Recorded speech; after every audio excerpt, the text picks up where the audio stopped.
योगी की पुलिस को एक बार फिर से सफलता हाथ लग गई, लेकिन इस बार किसी ऐसे वैसे बदमाश का एनकाउंटर नहीं हुआ है, बल्कि बेहद खौफनाक बदमाश का एनकाउंटर किया गया, जिसके नाम से रूह कांप जाती थी। विनोद गररिया, जिसकी आज हम बात करेंगे, उसकी पूरी कुंडली आपको बताएंगे कि आखिरकार इसने कहां कहां क्राइम को अंजाम दिया और किस तरीके से दिया, किराना से इसका संबंध क्या है, ये सब कुछ आज के इस रिपोर्ट में बताएंगे।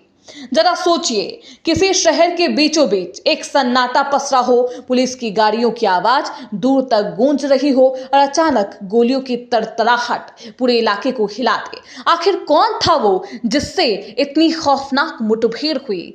किसका आतंक था कि पुलिस की 5 जिलों की टीमें एसटीएफ तक उसकी तलाश में महीनों जुटी रही?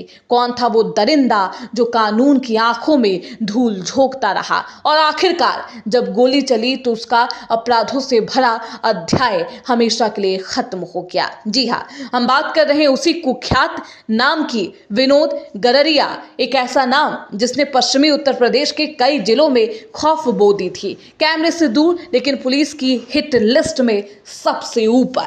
शामली के किराना का रहने वाला विनोद 2 दशक से अपराध की दुनिया में जिंदा राक्षस की तरह घूम रहा था। साल 2006 में उसकी आपराधिक यात्रा की शुरुआत हुई और तब से उसने पीठ नहीं देखी। 2012 में उसे 7 साल की सजा भी हुई, लेकिन जेल से बाहर आने के बाद उसका खौफ और बढ़ गया। 40 से ज्यादा संगीन मुकदमे, लूट, हत्या, रंगदारी और पुलिस पर फायरिंग जैसे गंभीर आरोप। मेरठ पुलिस ने उसके सिर पर 1 लाख रुपए का इनाम रखा और उसके गैंग के 12 गुर्गों पर 25-25 हजार का इनाम। एक एक करके उसके लोग पकड़े गए, लेकिन विनोद हर बार पुलिस को चकमा देकर निकल जाता।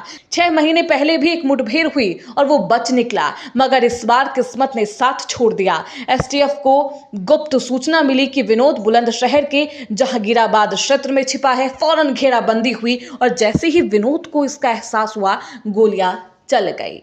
जवाबी फायरिंग में एसटीएफ के 2 जवान भी घायल हुए, लेकिन आखिरकार वो शातिर बदमाश ढेर हो गया। उसके पास से हथियार बरामद किए गए हैं। इस एनकाउंटर के साथ 20 साल के आतंक का पर्दा हमेशा के लिए गिर गया है। विनोद गररिया की कुंडली अब पुलिस रिकॉर्ड का एक बंद अध्याय बन चुकी है, लेकिन उसके नाम से उपजा डर और उस पर बने केस आने वाले वक्त में अपराध की दुनिया पर एक बेहद सख्त चेतावनी जरूर छोड़ जाएंगे कि ये सिर्फ एक एनकाउंटर नहीं था, ये संदेश था उन तमाम अपराधियों के लिए जो सोचते हैं कि वो कानून से ऊपर है। योगी राज में यूपी पुलिस का ये नया चेहरा सिर्फ वर्दी नहीं, अब बिजली बन चुका है। एक के बाद एक गैंगस्टर, माफिया और खूंखार अपराधियों की लाशें अब एनकाउंटर के मैदान में गिर रही है। विनोद गररिया की तरह जिन्होंने बरसों तक लोगों के दिलों में डर बोया, अब वो खुद डर के साए में जी रहे हैं।